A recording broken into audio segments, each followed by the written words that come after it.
Well, good afternoon and thank you for tuning in to Parliament Television. Today, Wednesday, the 3rd of December 2025, we do expect business of the House to commence at about 14:30 hours. On live commentary, my name is Taze Piri.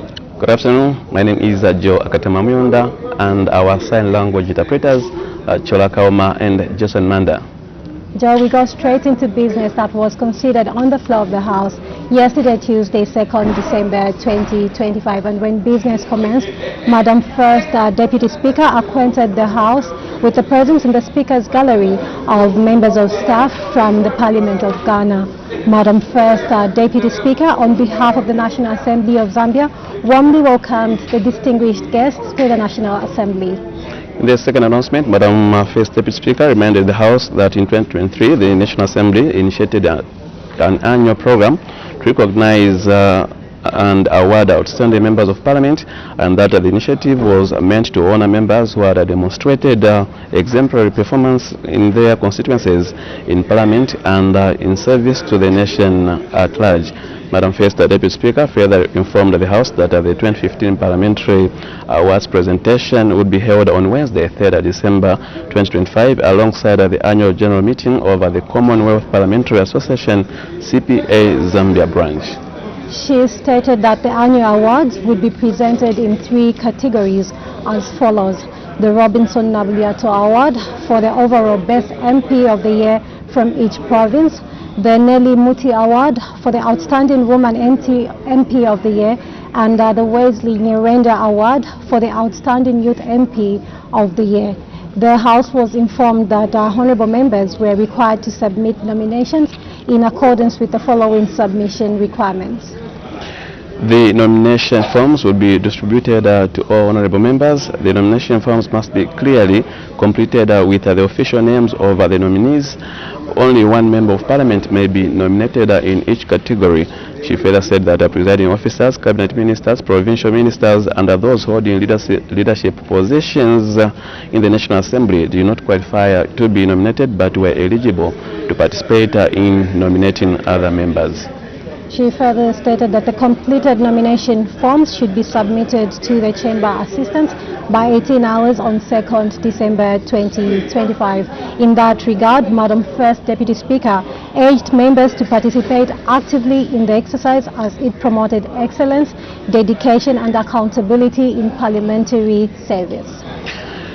And in another announcement, Madam First Deputy Speaker reminded the House that the consideration over the Constitution of Zambia Amendment Bill, National Assembly Bill number 7 of 2025 was deferred on 26th June 2025 in line with the Standing Orders 121.1, which stated that a member who sponsors any bill may defer or withdraw the bill at any time by formally writing to the Speaker stating his or her decision. Madam First Deputy Speaker informed the House that Standing Orders 1221 also provided that a bill that has been deferred for a period exceeding 6 months is deemed withdrawn by a member sponsoring the bill. In that regard, Madam First Deputy Speaker stated that she had received communication from the Honorable Minister of Justice indicating that the minister sought the House to immediately resume consideration of the bill. To that effect, she stated that the select committee that was constituted to scrutinize the bill would commence its meetings with immediate effect. Thereafter, the House did consider urgent matters without notice under Standing Order 142. And 3 matters were raised yesterday. The first one did come from Mr. Yotam Chalo, Chairman North Member of Parliament. His subject matter was on the long-distance learners have to travel to access secondary education following the revised school curriculum that had led to closure of basic schools. This matter was inadmissible. The other one did come from Mr. Christopher Kangombe, Kamfisa Member of Parliament, on the subject matter on an update regarding the fences and houses that had been collapsed due to heavy rains in Kamfisa Parliamentary constituency. This matter was admissible, but on First Deputy Speaker directed the Vice President to issue a ministerial statement in due course. And the third matter was raised by Mr. Mtotwe Kafwaya, Linte, Member of Parliament. His subject matter was on whether it was government's policy to allow people in support of National Assembly Bill number 7 of 2025 to hold demonstrations, such as members of the UPND who were allowed to demonstrate in Choma district, while stopping those who were against the bill, such as the Oasis Forum. This matter was inadmissible. Thereafter, the acting leader of government business in the House made a statement on the national voter registration exercise following a directive by Madam Speaker during the urgent matters without notice read by Mr. Christopher Kangombe, Member of Parliament for Kamfinsa, on Wednesday, 26 November 2025. The Minister briefed the House on the voter registration records, mobile registration of national registration cards exercise, challenges faced during the mobile registration exercise, and measures being taken to address the challenges. Yes, indeed, Joe. And thereafter, the Banking and Financial Services Bill, National Assembly Bill number 36 of 2025, was presented by the Minister of Finance and National Planning. The bill was read the first time and referred to the Committee on National Economy, Trade and Labour Matters, and the committee is expected to bring a report to the House in due course. Thereafter, the House did consider questions for oral answer number 114 and Standing Order 80, and we also had some bills which were considered. Yes, indeed, we had 3 bills that were considered at second reading stage, and committee stage is expected to be considered on Wednesday, 10th December 2025. That's the Income Tax Amendment number 2 Bill, National Assembly Bill number 19 of 2025, the Customs Excise Amendment number 2 Bill, National Assembly Bill number 20 of 2025. And notice was taken at 17:02 hours that quorum not formed. Madam First Deputy Speaker ordered the bells to be rung, House counted. Quorum having been formed, business commenced, and the Value Added Tax Amendment Bill, National Assembly Bill number 21 of 2025, was considered equally at second reading stage. The Independent Broadcasting Authority Bill, National Assembly Bill number 27 of 2025, was considered in committee stage with amendments, and report stage to be considered today, 3rd December 2025. And the Zambia National Broadcasting Corporation Bill, National Assembly Bill number 28 of 2025, was considered at committee stage with amendments. Report stage is expected to be considered today. Just now you can see the presentation. Honorable Members of Parliament, Madam Speaker.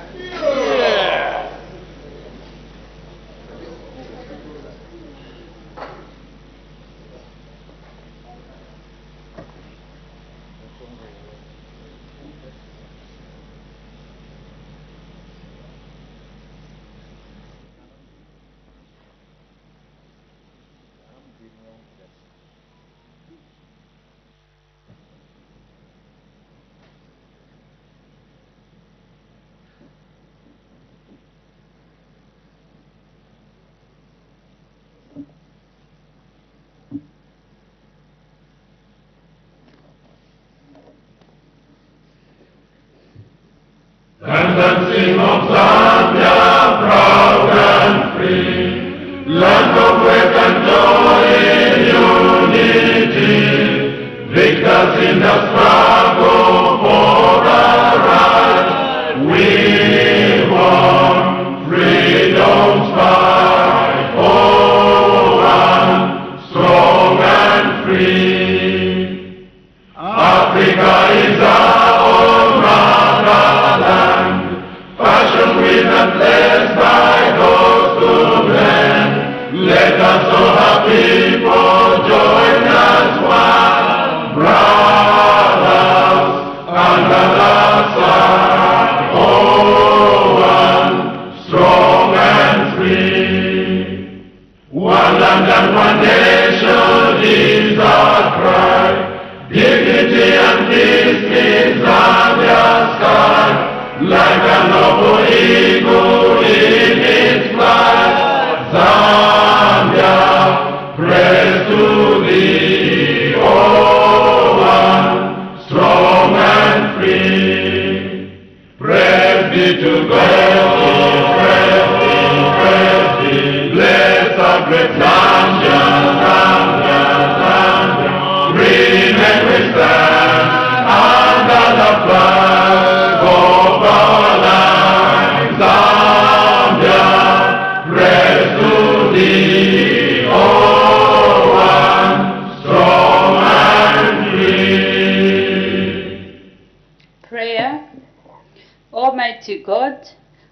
in your infinite wisdom and providential goodness, has appointed the offices of leaders and parliaments for the welfare of society and the just government of the people. We beseech you to consider with your abundant favor us your servants, whom you've been pleased to call to the performance of such important responsibilities in this land. Let your blessing descend upon us here in Parliament assembled, and grant that we may, as in your presence, treat and consider all matters that shall come under deliberation in so just and faithful a manner as to promote your honor and glory, and to advance the peace, prosperity, and welfare of our country and of those whose interests you've committed to our charge. Amen.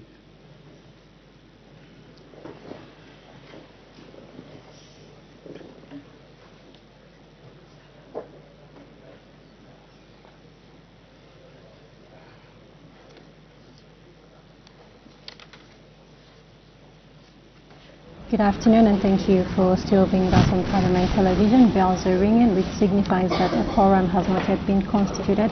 It is a requirement that 1/3 of members of Parliament need to be present for business to be transacted on the floor of the House. And just now we ran you through the business that we expect the House to consider this afternoon. We do expect some announcements, and we expect the Minister of Foreign Affairs and International Cooperation to render a ministerial statement on the continued denial of visas to members of Parliament despite having diplomatic passports. Yes, indeed, 3 bills to be considered at a second reading stage, and 2 bills to be considered at report stage, and we go through some of these bills.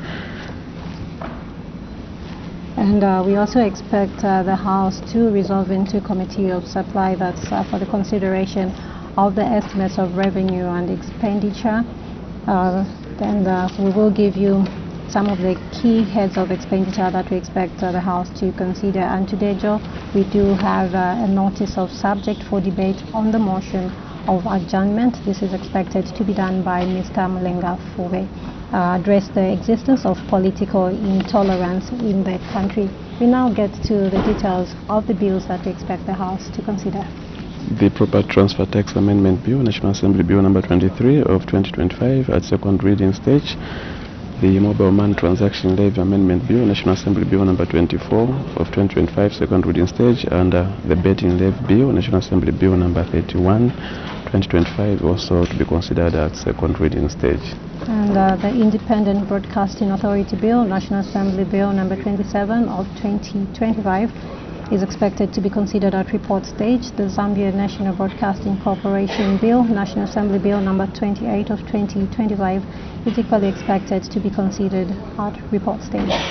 Thereafter, the House is expected that will resolve into Committee of Supply to consider estimates of revenue and expenditure, including capital and constitutional and statutory expenditure, and the following heads are expected to be considered. Head 01, Office of the President, State House. Head 02, Office of the Vice President. Head 03, National Assembly. Head 05, Electoral Commission of Zambia. Head 06, Civil Service Commission, Office of the President. Head 07, Office of the Auditor General. Head 08, Cabinet Office, Office of the President. Head 09, Teaching Service Commission, Office of the President. Head 19, Disaster Management and Mitigation Unit. Head 26, Ministry of Information and Media. Head 27, Public Service Management Division. Head 44, Ministry of Labor and Social Security. Head 10, Zambia Police Service Commission. Head 11, Zambia Police Service, Ministry of Home Affairs and Internal Security. Head 12, Office of the Public Protector. Head 15, Ministry of Home Affairs and Internal Security. Head 16, Drug Enforcement Commission, and Head 18, Judiciary. We also expect the Committee of Supply to consider Head 25, Local Government Service Commission. Head 29, Ministry of Local Government and Rural Development. Head 30, Zambia Correctional Service. Head 31, Ministry of Justice. Head 36, Zambia Correctional Service Commission, and Head 39, Smart Zambia Institute. Yes, so those are the key heads of expenditure that we expect the Committee of Supply to consider once the House dissolved into Committee of Supply. And today we do have a notice of subject for debate on the motion of adjournment by Mr. Mulenga Fube, titled Address the Existence of Political Intolerance in the Country. This order paper can be accessed on the National Assembly of Zambia website, www.parliament.gov.za.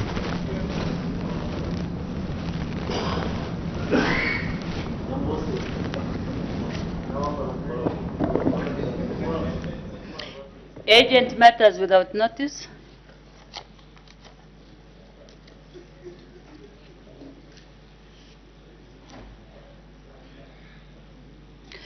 The Honorable Member for Shwangandu.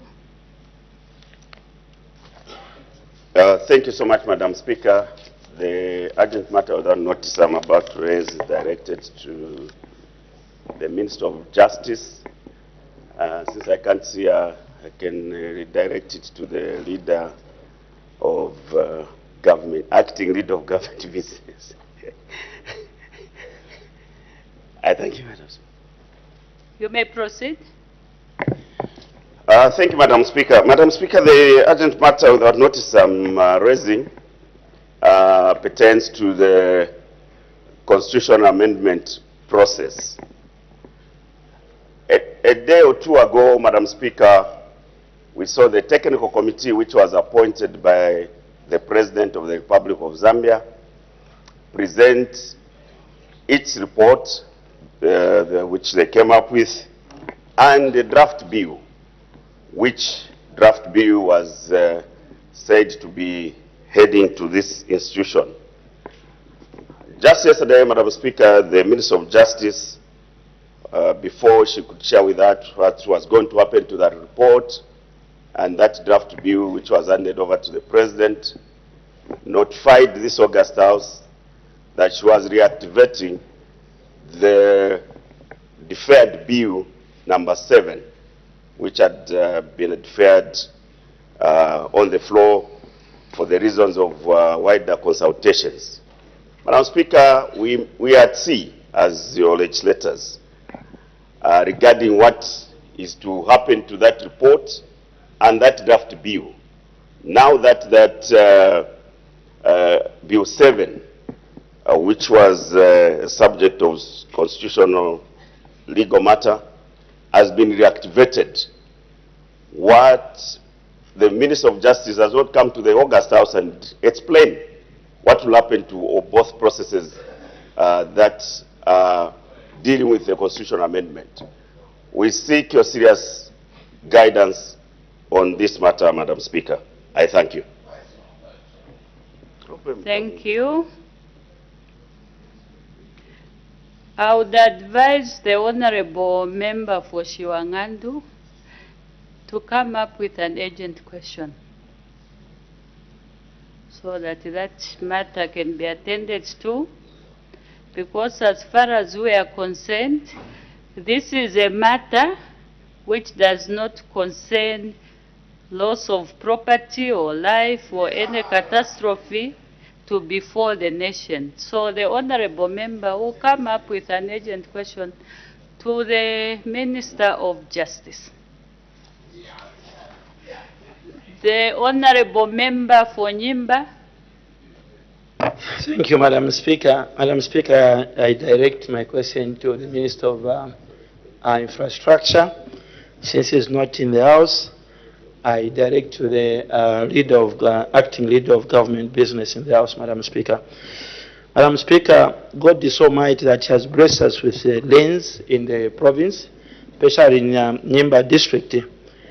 Madam Speaker, people from the ward called Chinambi and Ruangwa ward have been basically cut off. They can't access the CBD, the district business area of our district, Madam Speaker. They cannot even, some of them, they cannot even go to the other side for farming, because the bridge called Chanda Bridge has been washed away out by the storm we had in the district. So just want to ask the leader of our government business, Madam Speaker, what is their position on this? Because a communication has already was sent yesterday, As of today, Madam Speaker, we've got no reply and the situation is not too good. I thank you, Madam Speaker. There is a ministerial statement that is pending for our Honor the Vice President. Unfortunately, she left instructions that she would like to issue that statement herself. But since this is a bit urgent, I believe the Honor the Vice President will be in the House next week. Maybe Honorable Member for Nyimba come up with an urgent question. But I hope we've also communicated to the government officials so that we do not wait for that question to be attended to by the minister in the House. The Honorable Member for Kamfisa. Madam Speaker, thank you for the privilege and honor to direct an urgent matter without notice to the Minister of Youth, Sport and Art. Madam Speaker, the Zambia national team last won the African Cup of Nations in the year 2012, Madam Speaker, and since then we have struggled to retain that glory, Madam Speaker, at that level. Madam Speaker, we have been hearing of complaints from football players playing for the national team, both for the men team and for the female team, that, Madam Speaker, there are no resources to pay them allowances to prepare for this very, very important tournament called the Africa Cup. Madam Speaker, I am an interested party, and I believe many other Zambians are an interested party in how prepared we are to be able to go into Morocco, to go and compete, Madam Speaker, to be able to win the Africa Cup, as opposed to just losing games in the first 4 matches. Madam Speaker, is the Minister of Sport, Youth and Art in order, Madam Speaker, not to come and assure the nation that the Zambia national team is ready for the AFCON in Morocco, and Zambia will not have challenges of allowances, which we've heard both in the men team and in all the under teams that the national team is supposed to represent. Madam Speaker, football is our national pride.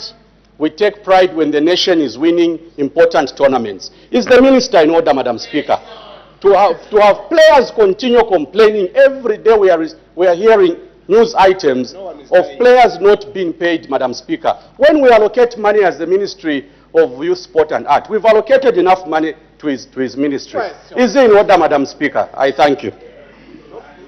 The Honorable Member for Kamfisa. The urgent matters without notice are those matters that happened within the last 24 hours. Now you clearly stated that people keep on asking. It's an odd matter. So the Honorable Member for Kamfisa will find another platform to raise that matter to the Honorable Minister of Youth and Sport.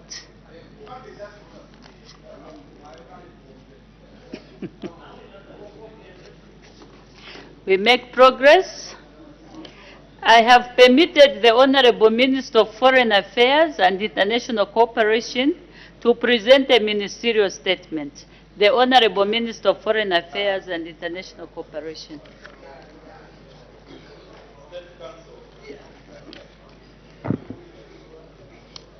Thank you, Madam Speaker.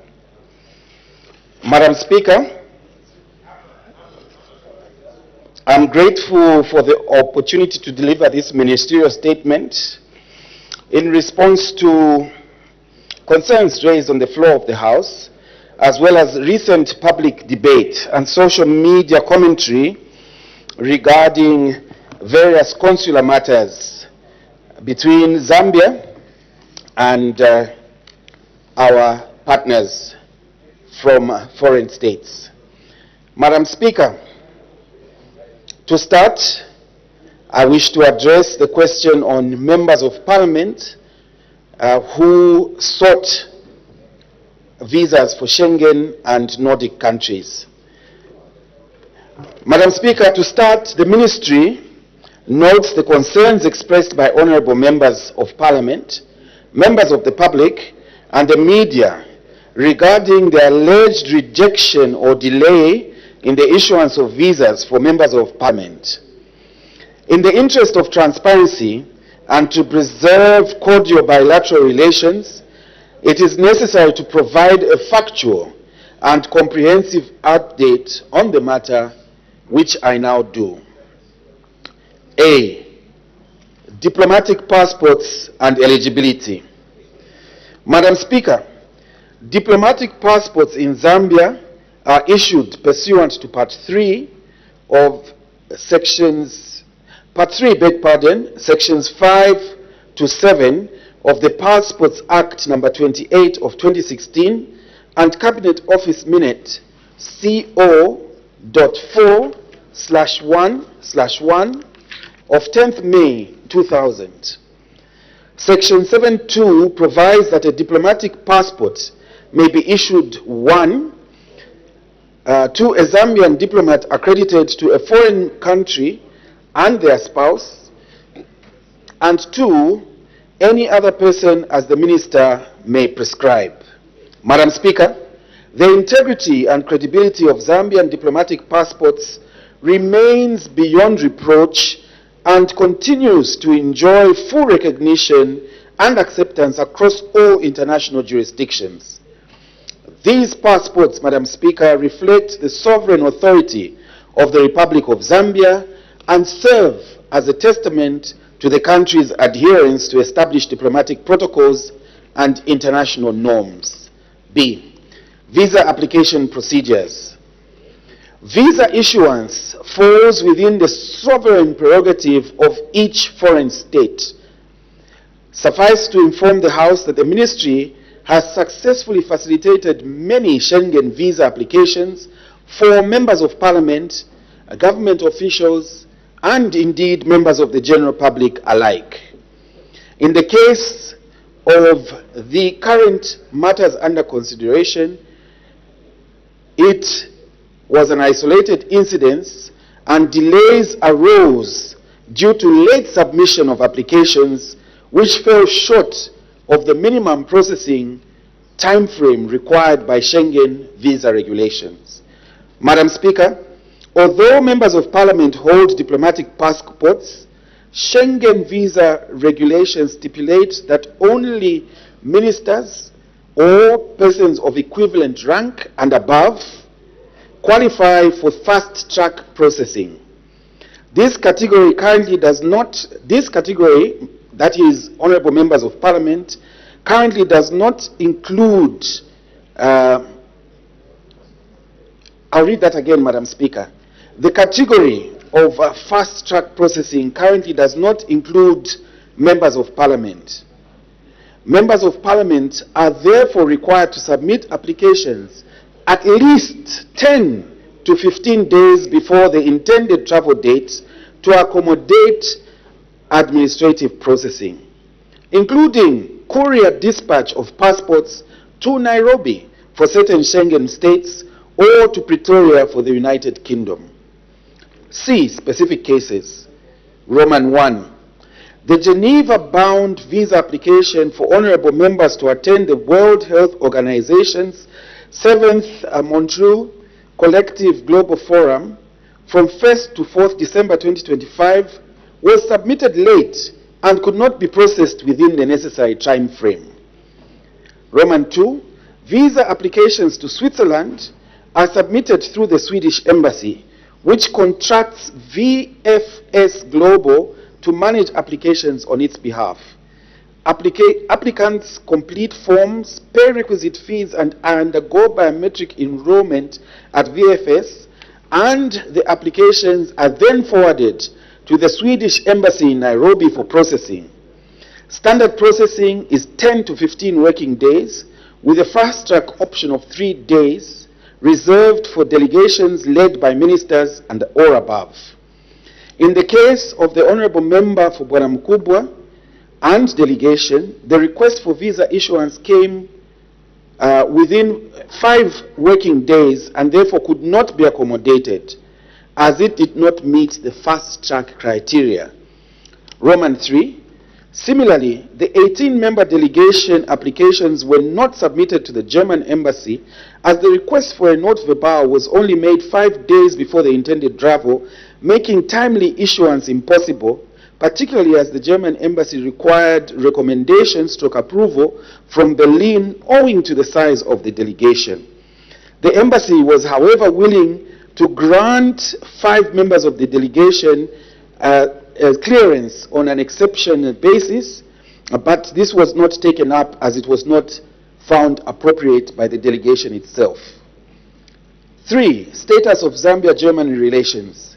Madam Speaker, I wish to affirm that Zambia's relations with Germany remain warm, constructive, and mutually respectful.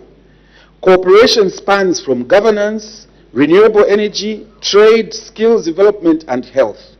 The government has not received any communication indicating a change in Germany's policy towards Zambia or Zambian officials, as the case may be. The matters under discussion, Madam Speaker, I reiterate, are an isolated administrative occurrence and are not indicative of any deterioration in bilateral relations or diplomatic reciprocity with Germany or indeed any of our international partners. 4. Measures to avoid similar occurrences. Madam Speaker, to avoid future challenges, the Ministry is implementing the following measures. 1. Public sensitization.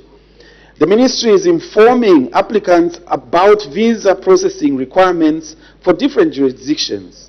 A circular was issued to relevant stakeholders to that effect. 2. Coordination. The Ministry is strengthening interdepartmental coordination to ensure documentation for official travel is submitted in optimal timeframes. 3. Enhanced communication. The Ministry is promoting adherence to diplomatic norms in handling official delegations through closer engagement with foreign missions. And 4. Mission support. Working with the Zambian missions abroad is imperative to address all concerns arising from official travel.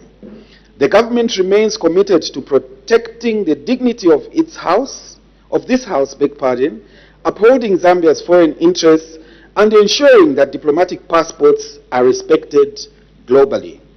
Madam Speaker, I thank the House for the opportunity to provide this update and reaffirm the Ministry's commitment to facilitating official travel while safeguarding the integrity of Zambia's diplomatic engagements. May I take this opportunity, Madam Speaker, to further offer clarification on false reports alleging that a 60-day travel ban has been imposed on Zambia by the United States of America. Very quickly, Madam Speaker, allow me to address the above matter. First and foremost, the reports that have been circulating and have been generated by one particular tabloid are false, misleading, and must be dismissed, Madam Speaker, with the contempt they deserve. Madam Speaker, the Ministry of Foreign Affairs and International Cooperation confirms that no communication has been received from the government of the United States of America indicating any form of travel ban or new restrictions on Zambian citizens or government officials. All existing travel procedures remain in full effect. In particular, Madam Speaker, 1, I wish to clarify on the U.S. visa bond pilot program, which I have previously brought before the floor of this House.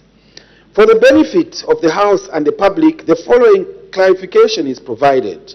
In August 2025, the United States government included Zambia and Malawi in the visa bond pilot program introduced under Section 221G of the U.S. Immigration and Nationality Act and under a temporary final rule. The program applies only to B1 business and B2 tourism visa applicants from countries assessed to have high visa overstay rates. Government officials, including members of parliament, students, and applicants under other visa categories are not affected. The program is not a travel ban. It is an administrative measure running for 1 year, subject to review. The Ministry continues to engage the U.S. authorities to ensure smooth implementation and safeguard the interests of Zambian travelers, and ultimately the lifting of the pilot program in respect to Zambia. 2, Zambia-United States bilateral relations. Madam Speaker, the bilateral relationship between Zambia and the United States remains strong, productive, and mutually respectful.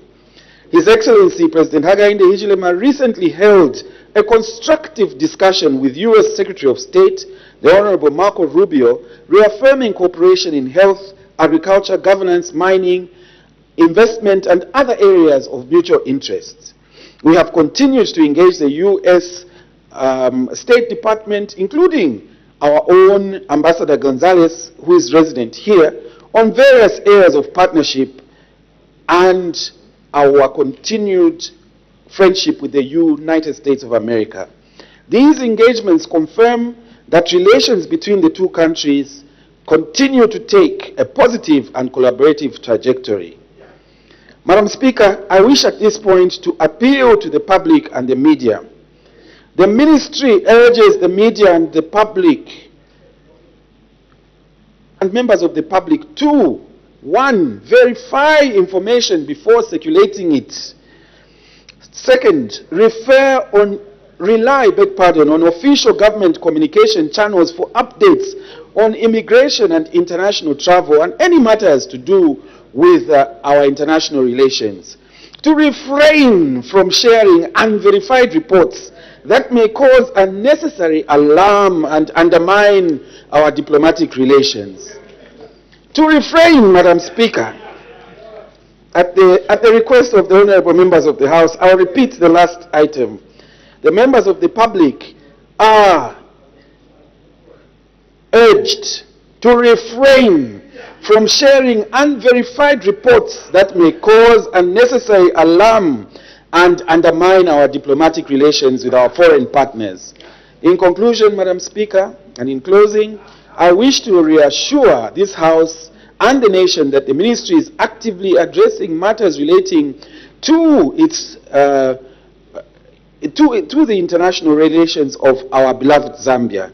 We remain committed to defending the dignity of this House, protecting the welfare of Zambian citizens abroad, and strengthening Zambia's relations with all partner nations. Madam Speaker, I thank you. Thank you. Honorable members are now free to ask questions on points of clarification on the ministerial statement presented by the Honorable Minister of Foreign Affairs and International Cooperation. The Honorable Member for Kwacha. Madam Speaker, I thank you for the opportunity given to ask a follow-up question to the Minister on the ministerial statement just delivered. Honorable Minister, your ministerial statement is loud and clear. And the unfortunate part is that there's been a lot of misinformation that went through in various tabloids and also social media. I would like to find out what immediate action your ministry may take to those people, particularly those that were in the forefront, to circulate such misinformation so that we don't have a repeat of what has actually transpired. I thank you, Madam Speaker. The Honorable Minister of Foreign Affairs and International Cooperation. I thank you, Madam Speaker, and I thank the Honorable Member for Kwacha for that a question and point of clarification.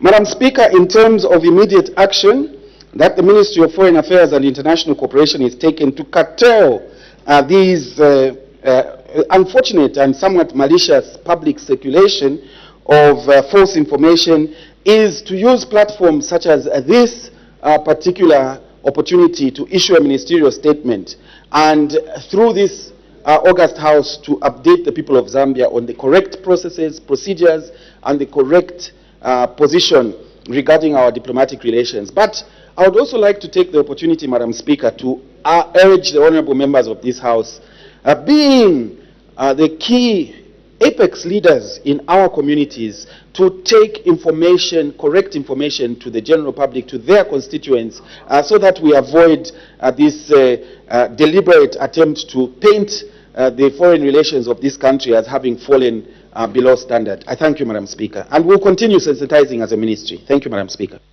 The Honorable Member for Mwembeshi. Thank you, Madam Speaker. Honorable Minister, you talked that this information was being circulated starting from one tabloid or whatever. Now, this is a very honorable house. Are you able to give the detail of, say, the name of the tabloid who is circulating such information? Because that is very important. I thank you, Madam Speaker. The Honorable Minister of Foreign Affairs and International Cooperation. Thank you, Madam Speaker. I believe, Honorable Member of Mwembeshi, thank you for that question. I believe our rules in terms of citing third parties in the House who cannot defend themselves are very clear. Believe me, Madam Speaker, and indeed the Honorable Member for Mwembeshi, I'm itching to give that information. Perhaps what we shall do as a ministry is take it outside of the confines of this House and release this information to the general public using other means. But in terms of third-party information for individuals or entities that can't defend themselves, I'm afraid, Honorable Member for Mwembeshi, I am constrained by the rules of this House. I thank you, Madam Speaker. The Honorable Member for Shiwangandu. Thank you so much, Madam Speaker, and we appreciate the statement given by the Minister. Honorable Minister, in your statement, you stated that the German Embassy was at least ready to process 5 visas out of the 18 of the delegation. Would you probably confirm whether the mission was just worried about the size of the delegation? If they were ready to process 5 visas, it would have been still possible to process the other 13 visas. Would you say probably the reason could have been the concern about the size of the delegation? I thank you, Madam Speaker. The Honorable Minister of Foreign Affairs and International Cooperation. Thank you, Madam Speaker. No, certainly, first of all, I do thank the Honorable Member for Shiwangandu for that question and clarification being sought. No, certainly it was not about the size of delegation, because in fact, as a matter of subsequent to the incident that occurred, the German embassy came out clearly in public media and stated that for them, they would want to have as many of our honorable members of parliament, as many of our Zambian citizens to travel to Germany, because it goes to strengthen our bilateral relations. So it was not the size of the delegation, but purely an administrative matter. The offer to process 5 came in an attempt to, first of all, as an exception, but also in an attempt to perhaps offer a sort of olive branch, if I may, in view of the serious situation that was found. But our members also could not then only allow five members of that delegation to travel, so the request was not accepted by us. But certainly the relations remain strong, and a testament of that fact was even that the Germany embassy was willing to make an exception just to accommodate us. I thank you, Madam Speaker. Thank you. The Honorable Member for Bwana Mkubwa. Thank you, Madam Speaker, and thank you, Minister of Foreign Affairs, for the answers you are providing. Madam Speaker, I came rushing because at 14:15 I was part of the panel discussion, and I'm online outside presenting at the WHO meeting in Geneva. But it's very, very sad, Madam Speaker, to hear the submission from the Minister of Foreign Affairs, unless Minister of Foreign Affairs did not know what it was doing. Because, Madam Speaker, vividly, I even called the Minister of Foreign Affairs today to ask for a note verbal, which they wrote to the German ambassador or embassy. I sat in that office at the ministry, and the aforesaid embassy was put on a loudspeaker, Madam Speaker, and we heard them, their submission. So when we bring things to the House, Madam Speaker, they should be taken seriously, because What we is need... the question? Madam Speaker, I just wanted to build, because I've seen screaming headlines from diggers that how can we come up with a fake story? We are honorable people, Madam Speaker, and things should be addressed the way they are and how they transpired. My question to the Minister first, Madam Speaker, is would like to see that note verbal which was written, and when it was written, if it was 5 days before the actual timeline given for submission. Madam Speaker, however, let me come to my question, because I think this is disheartening. I've never spoken like that in this Parliament, but we need to address some of these issues effectively for us to ensure that our people, even these same called ambassadors in terms of diplomats, are put in perspective, because we'll continue in the same trajectory if we don't do that. What I want to ask, Madam Speaker, the Minister, who's my colleague and friend, is when did we apply for the visa according to the note verbal, and when was the visa denied? Because Ministry of Foreign Affairs are the ones who applied for a visa and not ourselves. I thank you, Madam Speaker. The Honorable Minister of Foreign Affairs and International Cooperation. Thank you, Madam Speaker. And I do appreciate the Honorable Member for Bwana Mkubwa's question, and of course the frustration that he's clearly expressing. Madam Speaker, I think in my note, beg pardon, I think in my ministerial statement, I was very clear that no application was actually submitted to the embassy. That was because by the time the processes were being commenced for the submission of an application, we were already out of time. I hear and I sense from the Honorable Bwana Mkubwa's submission that there is a question of efficiencies within our own processes. Clearly, that is a matter that has to be looked at, and to understand where there was a miscommunication to result in the application not being put within the specified time. However, the request for a note verbal, according to the information that has been given to me, was only received 5 days to the intended date of travel.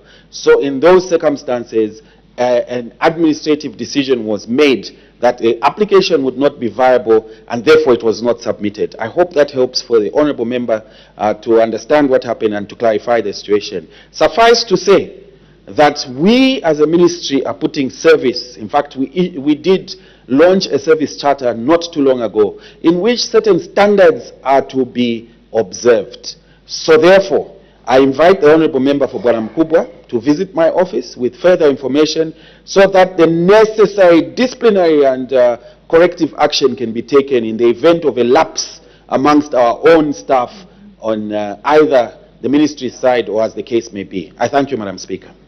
Thank you. The Honorable Member for Bwana Mkubwa. Thank you, Madam Speaker. Madam Speaker, what I'm failing to reconcile from the submission of my minister is that we came up with a program, Parliament and the Ministry of Foreign Affairs. Minister, we applied for visas in the first leg through the Italian embassy. Within the stipulated, everything was done by Foreign Affairs. It was done in good time. The ministry again came back and said, we are going for a second leg. Let's make application, and is facilitated by the Ministry, Madam Speaker, of Foreign Affairs. What I'm failing to reconcile is how can the same ministry, Madam Speaker, which knows the timelines, who are organizing the trip, can fail to acquire the visas on time, and it was out of time. That is what we are failing to reconcile, Madam Speaker, and that's why I want the minister to give us what transpired, because it was not done by Parliament, but Ministry of Foreign Affairs themselves. I thank you, Madam Speaker. The Honorable Minister of Foreign Affairs. Thank you, Madam Speaker, and I thank the Honourable Member for Bwana Mkubwa for using the floor of the House as an inquest process. Madam Speaker, I think my ministerial statement is absolutely clear. And the essence of it is to address the impression that was created in this unfortunate situation that there is a challenge in terms of the diplomatic relations between Zambia and its partners. That is the gist of the ministerial statement. If then the Honorable Member for Bwana Mkubwa is dissatisfied in terms of processes that were undertaken between Parliament as an institution and the Ministry of Foreign Affairs, I have submitted that this is a matter that would call for disciplinary action, which disciplinary action cannot be meted by any process we are undertaking in this House currently. We will only create a talking shop. If we really want to get to the bottom of the matter and resolve it and take care to make sure that it doesn't happen again, that evidence, that discussion must be had at administrative level between the ministry and the Parliament officials.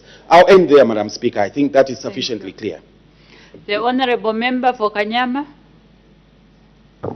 Thank you, Madam Speaker, and Minister, thank you so much for a number of, valued, responses. However, I just want to find out, I believe and agree the fact that different countries have got different rules in which they administer these visas and the like. Now, what I believe in is the fact that a diplomatic passport, once it's issued, is for a particular purpose, and among them is to facilitate the flow of those who are conferred with that status, and they can attend to any emergency at any given time. Now, looking at honorable members, there are times when they are required to attend to certain issues within a short period of time. Now, looking at the period through which we have been given, that this is how will the members of Parliament or honorable members manage to fit in within, maybe they are only asked for 2 days in which to respond or attend to. How do they manage to answer to such requests from different jurisdictions? Otherwise, I submit. The Honorable Minister of Foreign Affairs and International Cooperation. Thank you, Madam Speaker, and I thank the Honourable Member of Kanyama for that question. Indeed, as the Honourable Member has alluded, the essence of the diplomatic passport is to confer diplomatic status on the individual that holds the passport. What does this entail? It entails, for example, that they will enjoy the immunities and privileges that are bestowed on diplomats under the Vienna Convention. What the Honourable Minister is asking is in relation to emergency travel, which I think is outside of the scope of our conversation here, because we are discussing travel in the ordinary course of business. Emergency travel is dealt with in exactly that fashion, and on a case-by-case basis. So it does not mean that because there are specific timelines for the ordinary day-to-day issuance of visas, that there cannot be consideration for any intending traveler for emergency purposes. I thank you, Madam Speaker. The Honorable Member for Chipili. Thank you, Madam Speaker. I think the question has been answered, because in your statement, I just want to add, in your statement you stated that there are categories. There's category 1 where like ministers and other senior government officials who are in that group. But my question is, I wanted to find out from you, what is the purpose, or give me 3 reasons why you think you can give diplomatic passport to honorable members of Parliament which has no advantage? Thank you, Madam Speaker. The Honorable Minister of Foreign Affairs. Thank you, Madam Speaker. I do not think that it would be quite fair or correct to suggest that a diplomatic passport has got no advantages. As to me giving 3 reasons, I think I would invite the Honourable Member, being the holder of a diplomatic passport, to understand the passport that he holds by visiting the Vienna Convention of 1961. It would detail what you enjoy in terms of diplomatic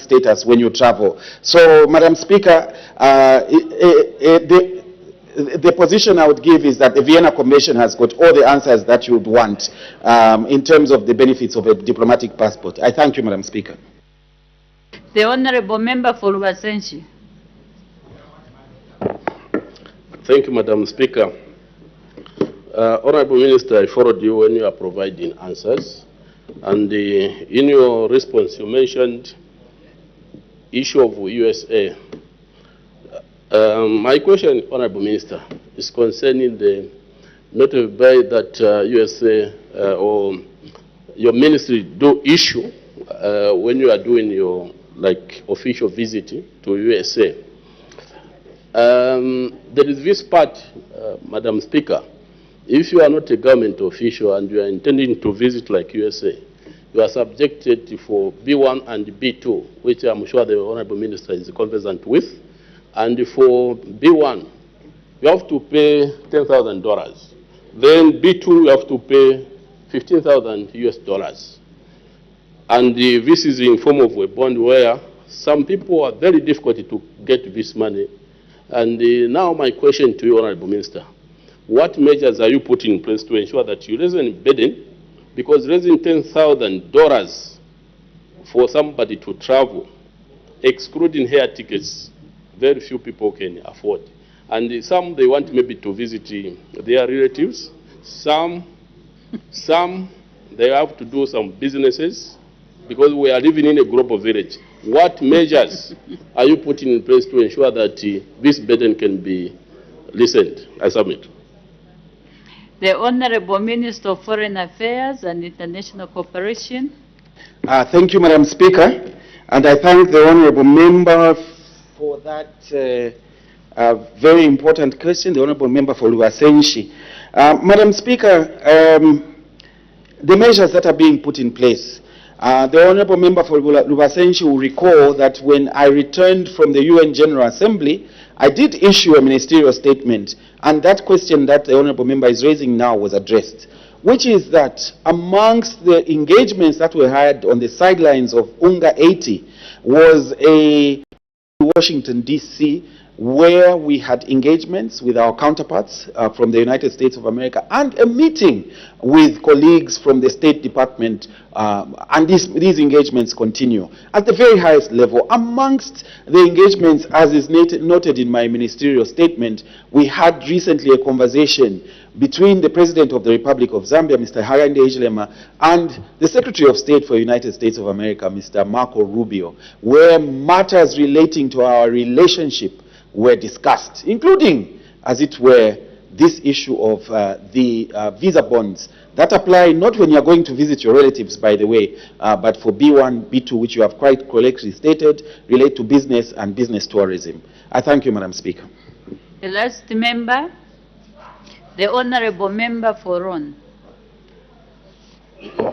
Thank you very much, Madam Speaker, and Honorable Minister, thank you very much for the statement. Honorable Minister, the failure by the German embassy to issue or give the visas to the traveling party of the honorable members, and indeed the officials from your ministry, aroused a lot of speculations in the country, some speculating that maybe there were challenges or indeed there were some brushes in terms of diplomatic relationship with Germany. My question, Honorable Minister, is very simple.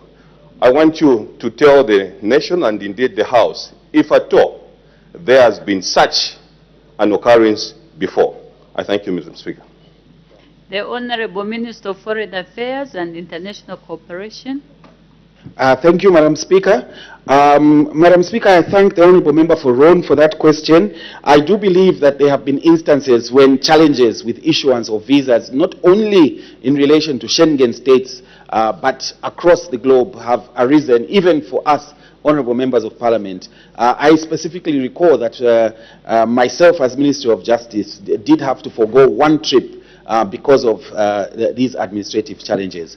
Of course, being alive to the fact that we cannot debate parliamentary business, I would end there. But suffice to say, I would like to take this opportunity again that the relations between Zambia and Germany remain very, very strong. And in fact, in relation to our Schengen countries. I think the members of the public would benefit from some statistical information which would help to ease these thoughts that are going through some of the minds of our members and indeed of the members of the public.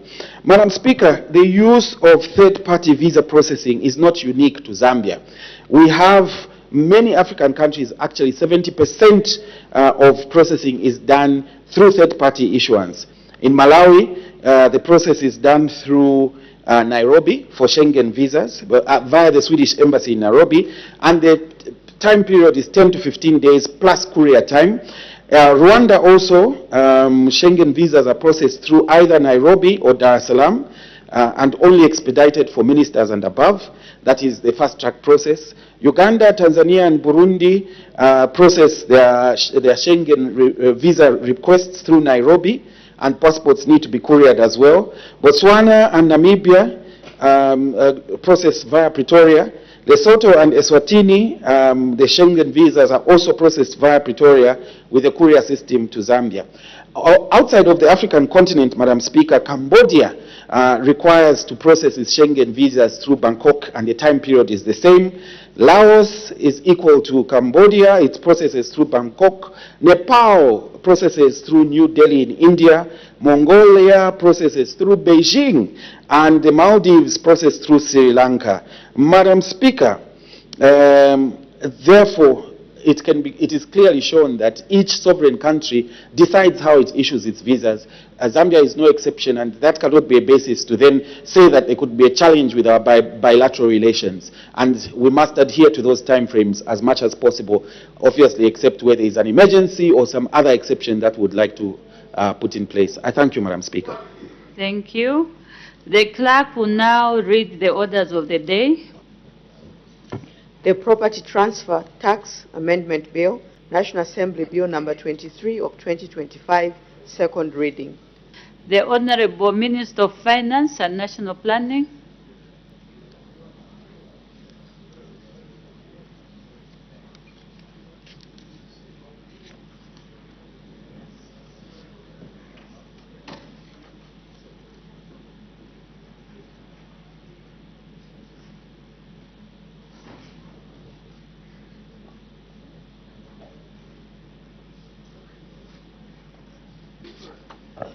Thank you very much, Madam Speaker.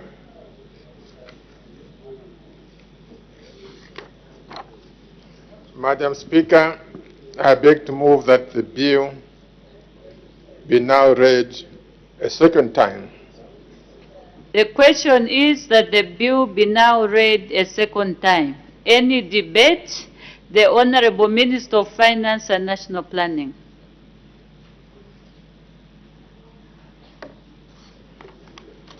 Madam Speaker, the bill before this House is principally seeking to amend the Property Transfer Tax Act so as to A, extend the tax relief applicable to a company transferring the shares and a company receiving the shares that has been part of a group of companies which is subject of a group reorganization. B, limit the forms of surrender or forfeiture of shares for no consideration that are exempt from property transfer tax.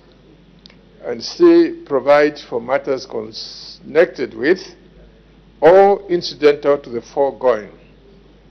Madam Speaker, I commend the bill to the House. Any further debate? The chairperson of the Planning and Budgeting Committee, the Honorable Member for Momba. Thank you, Madam Speaker. Madam Speaker, in line with the committee's terms of reference, understanding orders 204, number 4D of the National Assembly of Zambia, standing orders 2024, the committee held 10 meetings and received submissions from a wide range of stakeholders, including government ministries, parastatals, industry, civil society, and think tanks to consider money bills referred to it by the House. Madam Speaker, the Property Transfer Amendment Bill, National Assembly of 2025 seeks to amend the Property Transfer Tax Act, extend the relief applicable to group reorganizations under the Act to cases that result in change of shareholding with respect to a company incorporated in Zambia. This is in order to provide clarity on tax treatment for intra-group transactions and to close identified loopholes while facilitating legitimate business restructuring. These amendments, Madam Speaker, are intended to ensure that taxation is aligned with true economic ownership, promote investment efficiency, and reduce costs associated with internal reorganizations. Madam Speaker, the committee commends the executive for the progressive amendments contained in the bill, notably the provision allowing the Commissioner General to determine a new value for transfers of shares during group reorganizations. This will encourage long-term productivity and capital formation and clarify the exemptions relating to the surrender or forfeiture of shares for non-consideration. Madam Speaker, stakeholders were concerned about the 3-year requirement for companies involved in a group reorganization to qualify for new value treatment. They were of the view that this may unduly restrict legitimate restructuring activities, particularly for distressed companies, public-private partnerships, and special purposes vehicles that may require rapid reorganization. The committee therefore recommends that the 3-year requirement for group reorganization property transfer tax review. Madam Speaker, of clear guidelines on the criteria that the Commissioner General will apply to determine whether a group reorganization qualifies for new value treatment. Such guidelines, Madam Speaker, will promote transparency, predictability, and consistency in application, thereby reducing uncertainty for businesses. Madam Speaker, as I conclude, I wish to place on record the committee's sincere gratitude to all the stakeholders who made submissions, and to you, Madam Speaker, and the Clerk of the National Assembly for the guidance and the support that was rendered during or throughout this important study. Madam Speaker, I beg to move. Thank you. Any further debate?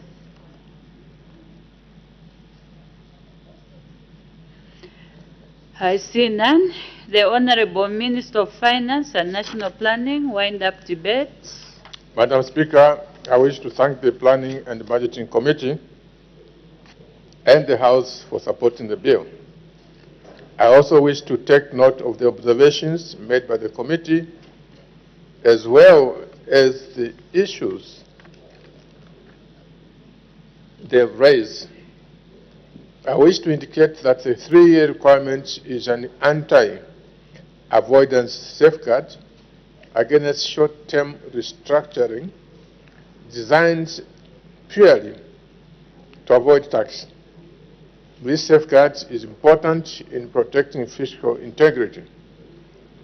The 3-year requirement only applies for group reorganization with a parent company outside the Republic. Madam, the committee has recommended that the criteria that the Commissioner General will use in determining a new value should be published in order to create clarity and consistency in application of the provision. This is well noted, and I will instruct the Commissioner General to do likewise through the practice notes. Madam Speaker, thank you. Order. I put the question. The question is that the bill be now read a second time. As many as are of that opinion say aye. Of the contrary say no.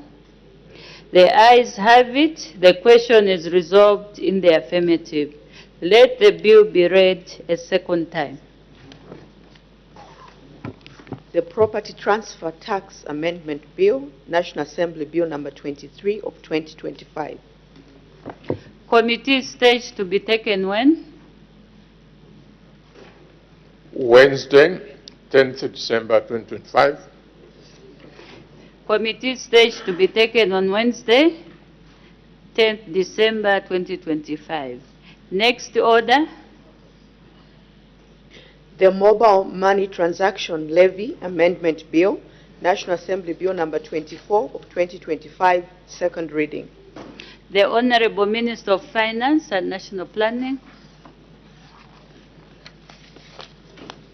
Madam Speaker, I beg to move that the bill be now read a second time.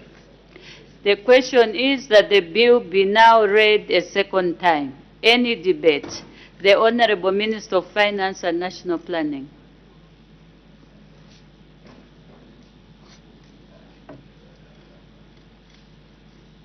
Madam Speaker, I wish to thank the Planning and Budgeting Committee and the honorable members. Oh, I'm sorry. I think I'm reading somewhere else. Madam Speaker, the bill before this House is principally seeking to amend the Mobile Money Transaction Levy Act so as to A, revise the levy payable on a person-to-person transfer, and B, provide for matters connected with or incidental to the foregoing. Madam Speaker, the bill is straightforward and I commend it to the House.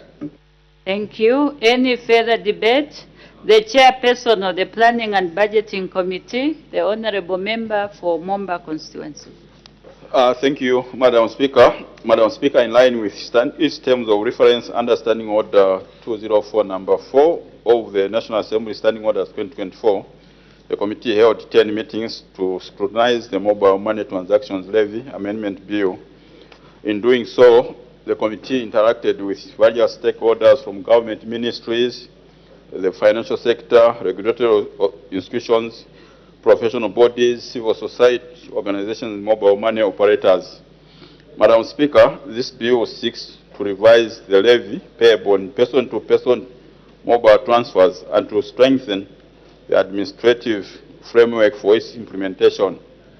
The committee notes that this measure forms part of government's broader effort to enhance domestic resource mobilization.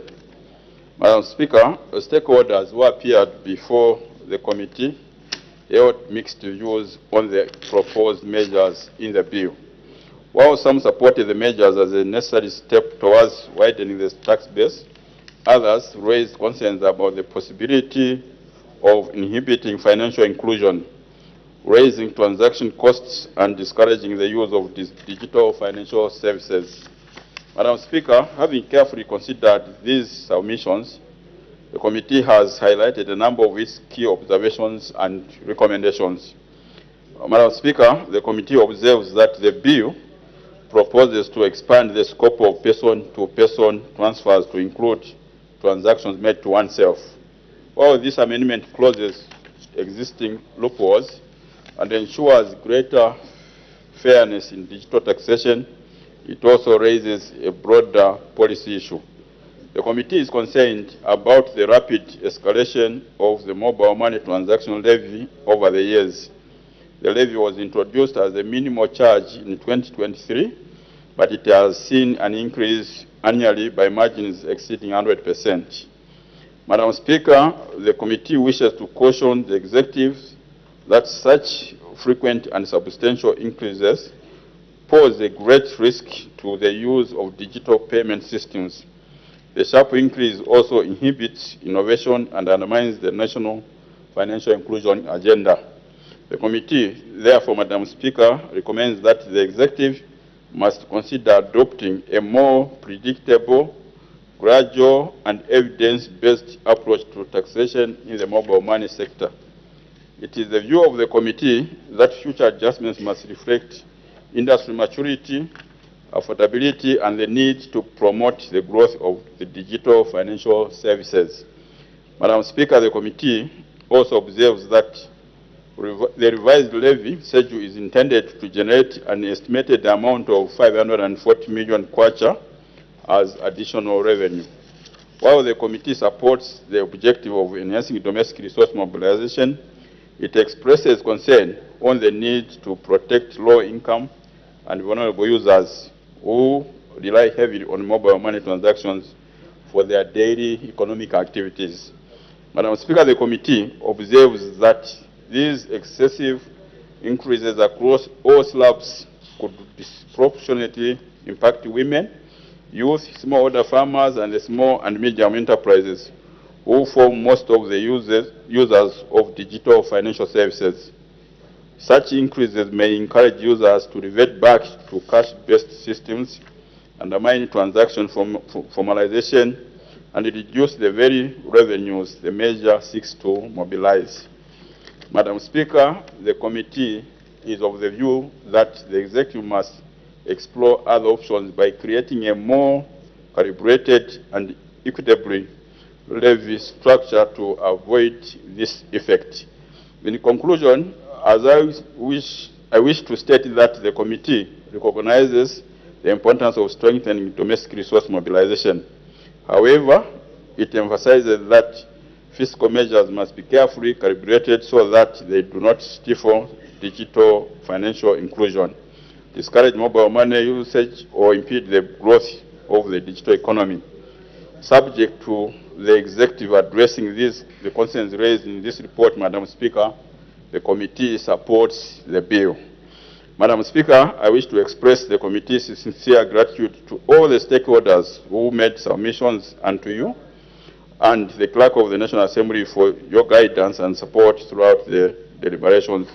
Madam Speaker, I thank you. Thank you. Any further debate? The Honorable Member for Shiwangandu.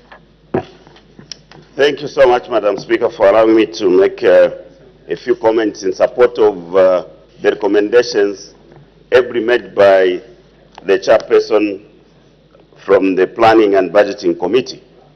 Madam Speaker, this levy under discussion today is one of the levies that has been adjusted every year. And for the ordinary citizens to understand, this is a levy now applicable to the money mobile transfers that people have been using, especially the unbankable citizens, Madam Speaker. Madam Speaker, it is interesting that even when you want to move money from Airtel, if you have got two lines, Airtel to Zamtel, that money will be levied. So it's just like levying money from the left pocket to the right pocket. How are we going to help the unbanked, Honorable Minister, if this is the way we are going to proceed? Madam Speaker, this is the platform that teachers in the villages or elsewhere who are taxed for whose money is taxed in terms of salaries. Now you want to send some money to your mother to buy fertilizer, it should attract this levy. This is the basic understanding. You can question if you don't understand. So what the committee is suggesting, Madam Speaker, must be taken note of by the Honorable Minister. Madam Speaker, the definition under clause 2, which seeks to amend section 2, providing for the definition of money, of person-to-person transfer.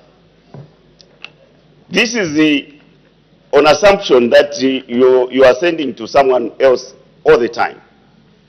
But like I've said, you may want to just buy airtime on Cell Z. You have got a bit of money in Airtel. To move that money to Zamtel, it is levied. And that's why I was giving an example, Madam Speaker, of getting money taxed just from one side of the pocket to another. So this, Honorable Minister, you need to appreciate. The committee suggests, Madam Speaker, gradual increment. Now, if you look at the proposals in this levy, in this division, if you are sending between 150 kwacha to 300 kwacha, the levy used to be 20 kwacha. The proposal is to adjust it to 40 kwacha, Madam Speaker. It's 100%. If you have to send between 300 and 500 kwacha, it's being adjusted from 40 kwacha to 80, from 40 ngwe to 80 ngwe, which is another 100%. So, Madam Speaker, other categories of notches are already catered for in terms of revenue. And so, Minister, pay attention to this proposal coming from the committee, where they are proposing that you reduce the first 4 slabs from a projected average of 100% down to 50% in terms of adjustments. They are also proposing that reduce the 100,000 kwacha to 300,000 kwacha slabs from 200% proposed by the executive to 25%, and set the last 2 slabs to 0 because they are already covered by other taxes. Madam Speaker, this is a humble request coming from your committee, because like I've said, whilst we support the minister's move to adjust domestic revenue mobilization, he also has to strike a balance between that need and his own policy of inclusiveness, national financial inclusive policy, which is a strategy couched by his ministry. So you are saying people must not be left behind. Those unbanked who do not have bank accounts can still be allowed to transact. That's the whole essence of the strategy. Further, your committee, Madam Speaker, observes that the committee is of a view that, like the chairperson has said, a moderate and tiered approach, such as reducing the first 4 lower slabs, like I've mentioned earlier, adjust the mid-range slab to 25%, and setting the last 2 to 0. Yes, we'll see the minister maybe reduce in terms of what he projected to realize from these transactions, but it can still be covered by the other high notches, Madam Speaker. Madam Speaker, it's also worth noting that, like the chairperson of the committee stated, that since the 2023 Act, which had introduced this levy as a minimum charge, it has now been increasing every year, exceeding 100%, Madam Speaker, with most of the proposals in some instances surpassing the actual customer transaction charges applied by operators. Because mind you, Madam Speaker, the operators also have got a small charge, which they charge for you to transact. When you are saying 150, there's a fixed charge that the operators will charge. Now, in addition, the minister is also going to add this levy. So you see how expensive it is going to become for the lower bracket of people that are in the informal sector, those that just deal in small volumes. So, Madam Speaker, we'll be with the minister if he decides to come to this August House with proposals to increase taxes and levies to those who are earning a lot and guaranteed, power supply, the mining industry. Yes, you have to support them in terms of production, but if we can make more from there, it's important that's why we focus than targeting these small, earning citizens. There's an indication for a point of order. The Honorable Minister of Home Affairs. Thank you, Madam Speaker. Madam Speaker, I rise on a point of order on Honorable Katuta, Member of Parliament for Chiengi. My point of order is pursuant to Standing Order 213 on the conduct of members. I specifically want to refer to Standing Order number 213-2. Madam Speaker, is Honorable Katuta in order to circulate an article written by herself casting aspersions on the conduct of your committee, the select committee that was constituted to scrutinize Bill 10. Bill 7. For ease of reference, Madam Speaker,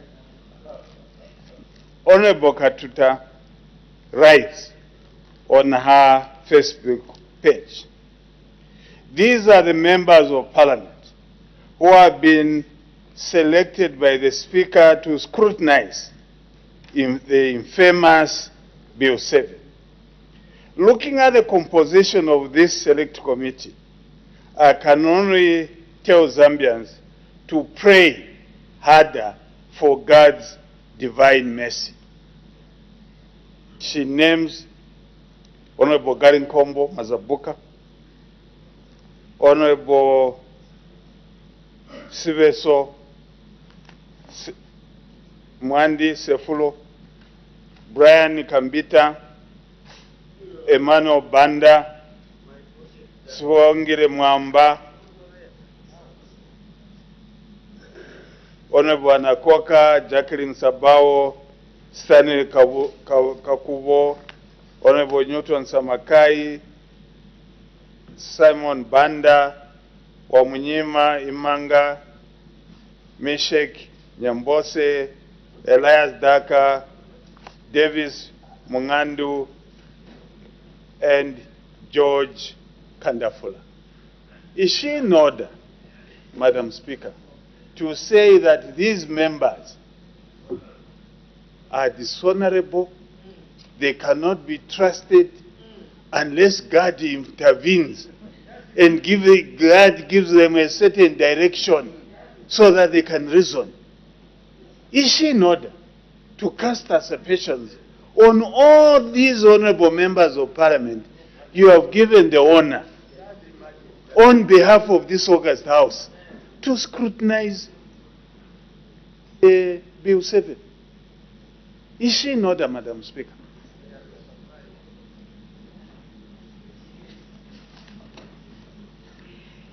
Thank you so much, Honorable Minister. The point of order sounds not to be okay. However, there have been issues that have been raised that come from social media, and we have never admitted such matters. As far as we are concerned, we cannot rely on social media. Had it been any other reliable source, I was going to make a ruling. But since we are relying on social media, we cannot admit the point of order.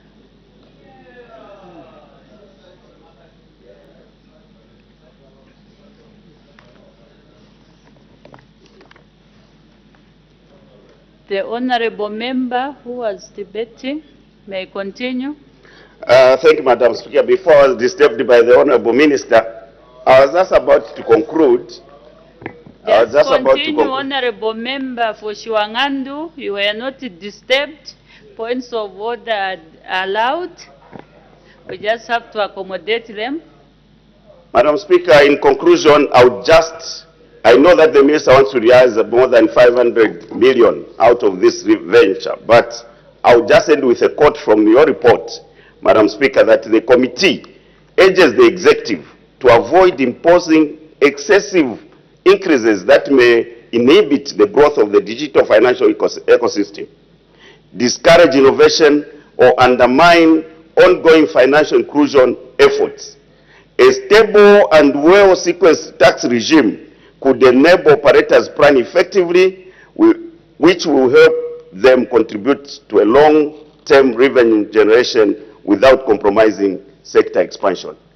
That's what the committee is asking, and we expect that the minister will be considerate of these recommendations from your report, Madam Speaker, because we have to support the unbanked citizens of this country, other than imposing these heavy levies that may impact not only on the Your sector, time is up. but also to our people who are already taxed, because the money they sent on these platforms is already taxed. I thank you. You don't follow these issues. The honorable member for be whipped, Zambezi East. Thank you very much, Madam Speaker, for the opportunity to debate the motion which is on the floor of the House. Madam Speaker, at the outset, I would like to state it that I support the report of your Committee on Planning and Budgeting, which speaks to the money bill, and in this case, the bill that seeks to adjust taxes related to mobile money transactions. Madam Speaker, anything to do with taxation is guided by principles that were set out by one very important scholar in our lives, Adam Smith, in 1776, who came up with the 4 canons of taxation. And these principles to date still stand as the most vital principles used in taxation. Governments over the world, developed and underdeveloped, focus on the 4 canons of taxation. As we debate this motion, I'd like us to measure on these world standards that are set.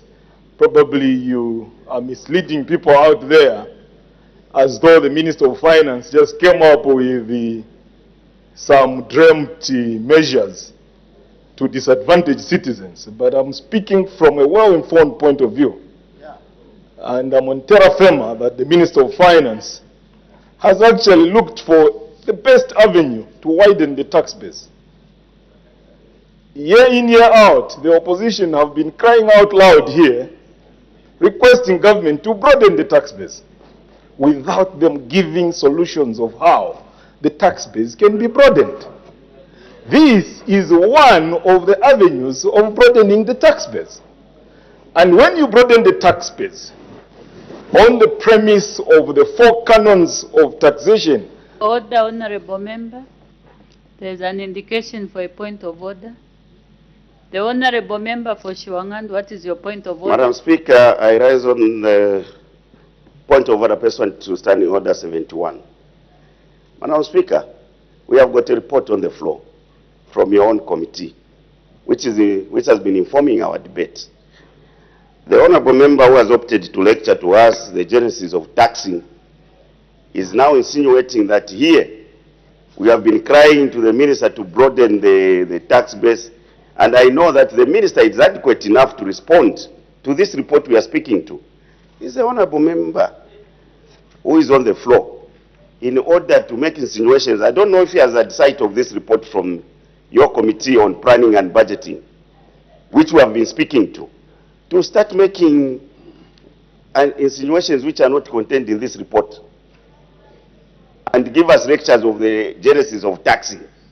Is it in order, Madam Speaker, to proceed in that fashion? The minister is there to respond to the report. I seek your serious ruling. Thank you. The honorable member for Zambezi East, please, as you debate, just try to link the examples to the issues contained in the report, so that in that way we'll say that you are not outside the report. Just whatever example you have, link it to the content of the report. You may continue.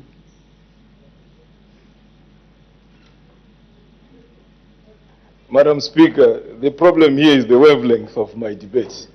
You may continue, honorable I think member. I'm operating at a very high wavelength, which is very difficult to catch. And I'll boil it down to what we are discussing here, Madam Speaker. It is a tax measure. Just continue with your debate. Madam Speaker, this is a tax measure. Any tax measure has a genesis and a basis on how it's actually made. And we have a schedule in that report, including the bill itself. There's a schedule there of how these levies will actually be administered. But then, how were these figures arrived at? Do they actually meet the standards set, which are followed world over among those 4 canons of taxation, which I propounded at the outset of my debate? The first one is equity. Is this tax measure equitable? Is it the kind of measure which will enable the citizen pay without them feeling it? Tax measures are made in such a way that the payer must pay according to their ability. And when you look at that schedule, it's graduating. So, measuring it against that yardstick of equity as propounded by Adam Smith, it meets the standard.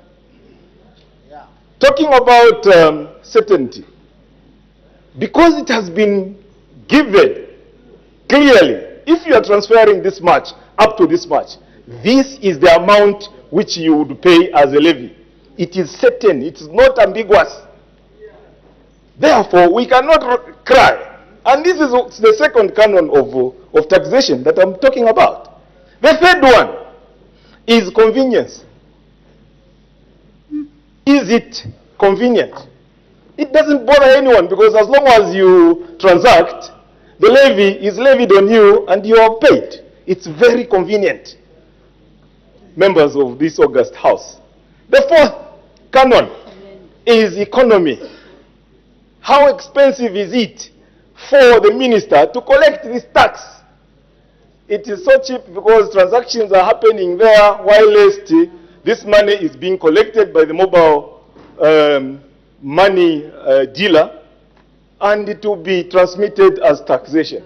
Therefore, honorable members, the reason to why we come to this august house to argue about measures is when we are informed. When we are informed of something that will really affect the people that we represent. But when we can explain these things clearly the way I'm explaining them, it means that whatever measures the minister has come up with are not outside the parameters. For lack of much more simpler language, Madam Speaker, I just thought of really explaining these things. Using those examples, they might be too much of a high wavelength for honorable members on the left-hand side to understand, but I'm sure the minister understands what I'm talking about. And everyone else who understands the principles of taxation will also understand that these measures are actually around those 4 canons of taxation as espoused by Adam Smith. Madam Speaker, I thought of just making these few comments to support this, this motion which is on the floor of the House. And I thank you, Madam Speaker, for the opportunity. Those are some of the debating styles. The Honorable Member for Chipiri, I'll take the first member who had indicated. The Honorable Member for Chipiri, what is your point of order? Thank you, Madam Speaker. I think standing order number 17. I can only take one point of order at a time. 71. He was the first one to indicate. Madam Speaker, the collaborator who was corroborating in his corroboration, as he was corroborating, pointing at this side, because they don't understand. When no one is refusing, no one was said this bill should not go through. This bill, everyone is supporting it. But the report has stated very, very clearly that they should reduce. So instead of 100%, they could come to 50% increment. That's what the report is saying. Now he's talking something else. Is in order. Send him out. Thank you.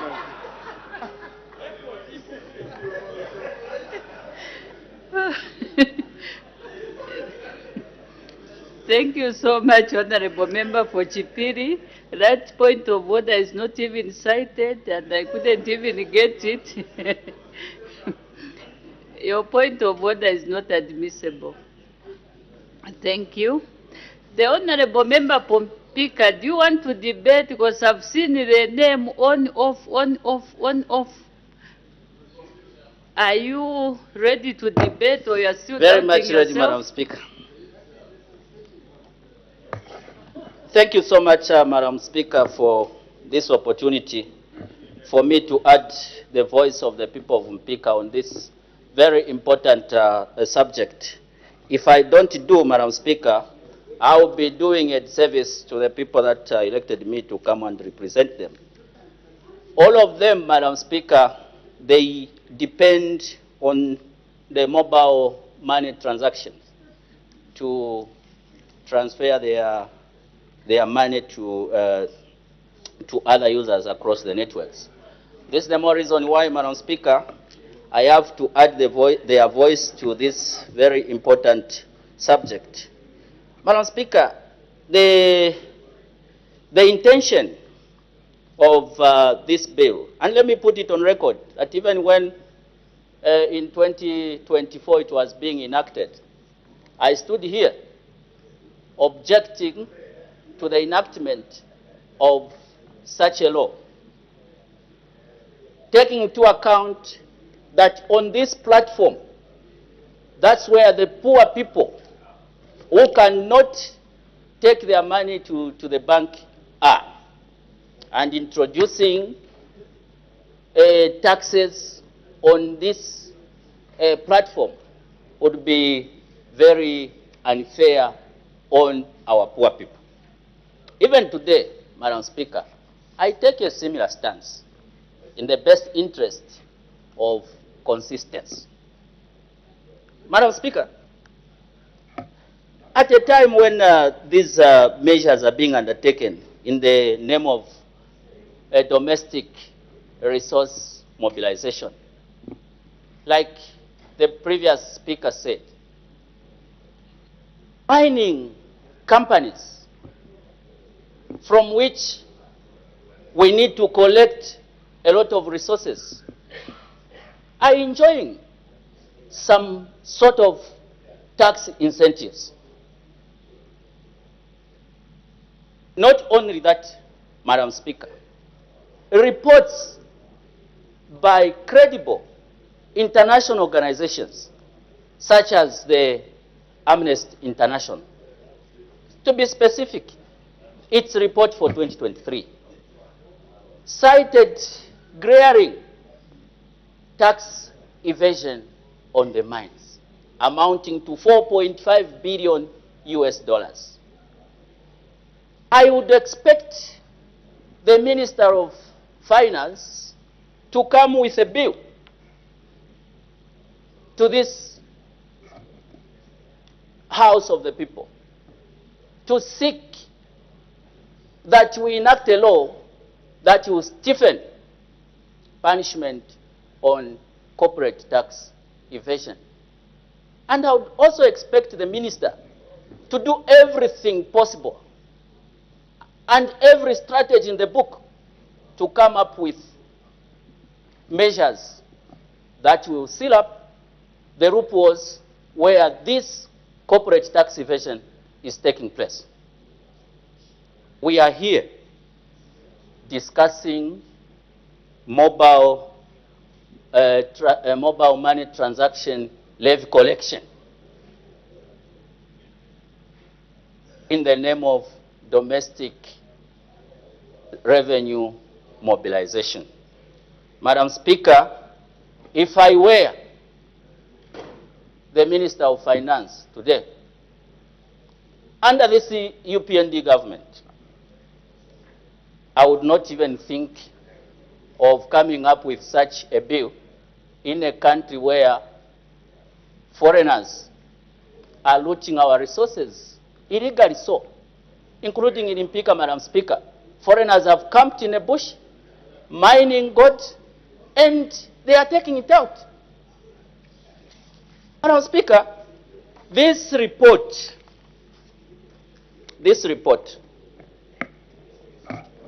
has proposed, this bill is proposing upward adjustments on the levies that have to be levied on person-to-person mobile transactions. And like I have stated, I mean, even if I cannot support this. I cannot support this because this is a demonstration that under the UPND, our people will be taxed, yet foreigners come here to get our minerals on tax holidays, based on a promissory note that they will increase production to 3 million metric tons. Madam Speaker, in Eastern Congo, there is a war right now. Investors are still flocking there to go and mine the minerals in Eastern Congo. But here, people are saying, no, they can only come here when you give them incentives such as the tax holidays. The Honorable Member for Mpika, now you've gone outside the mobile money bill. Now we are talking about mining. Can you please come back to the content of the bill? I haven't seen any mining talked about. This is a bill that is talking about the mobile money. So please have that in mind as you continue with your debate.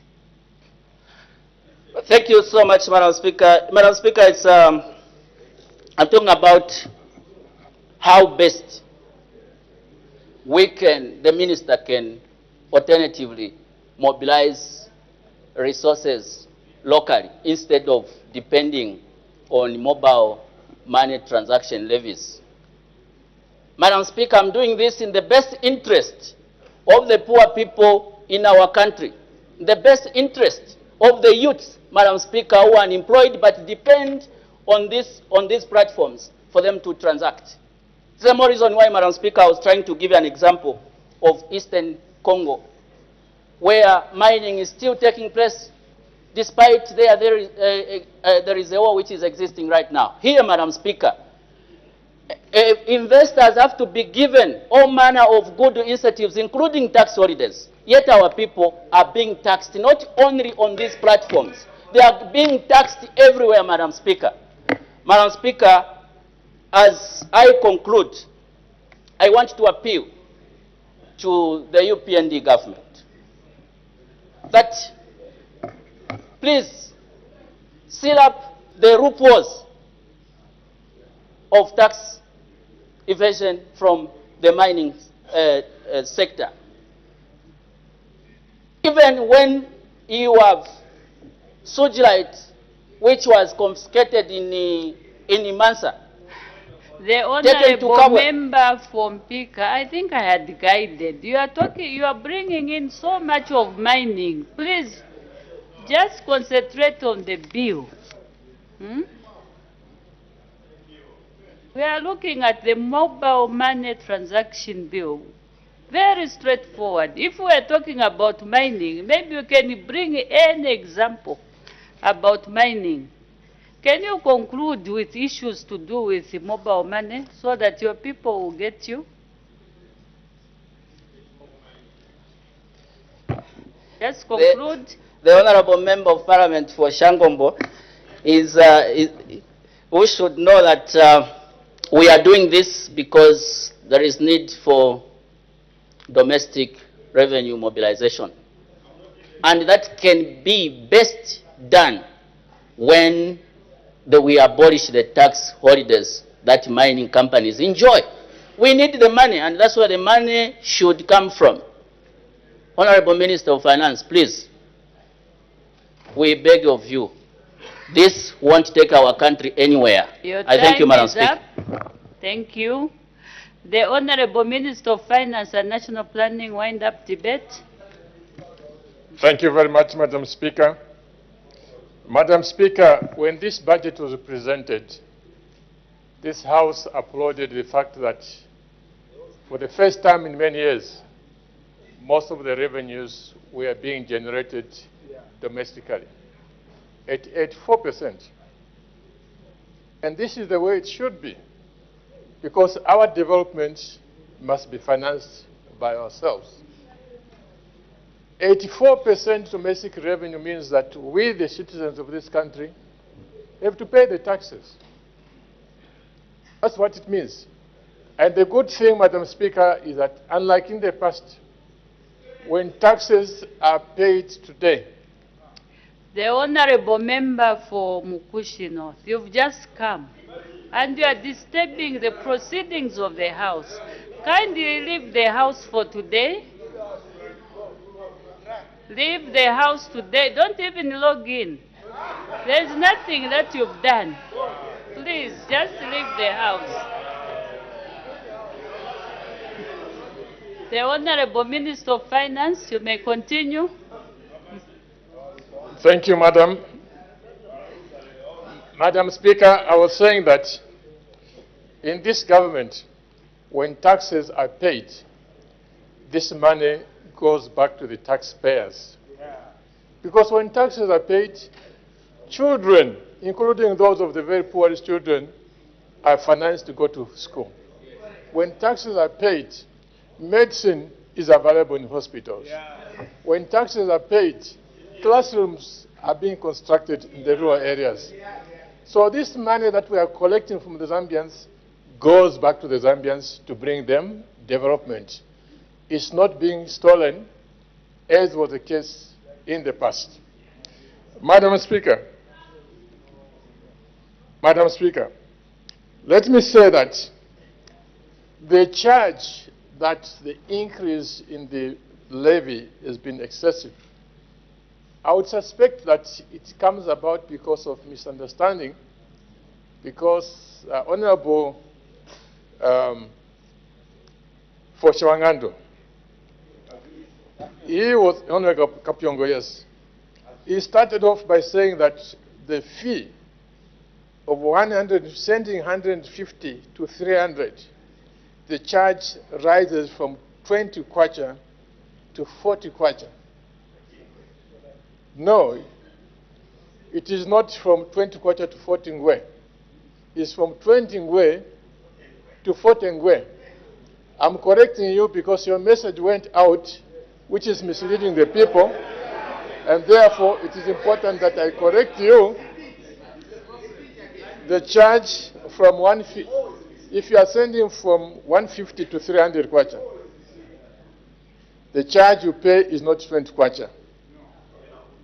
The charge is not from 20 to 40. The charge is from 20 ngwe to 40 ngwe only. So, Madam Speaker, how can anyone reasonably say that to ask for 40 ngwe from somebody who is transacting and who is paying even a big amount to the company that is sending the money? How can you honestly say that 40 ngwe is too much? 40 ngwe is punishing the Zambians. Colleagues, let's be honest. Moving from 20 ngwe to 40 ngwe, yes, you are saying that it is 100%. But you are confusing people deliberately because you know that 100% of from 20 ngwe to 40 ngwe is such a small amount of money. It's a very small amount of money. So, Madam Speaker, this also answers the issue that they've raised, which is clear. They earn much more money compared to the civil service.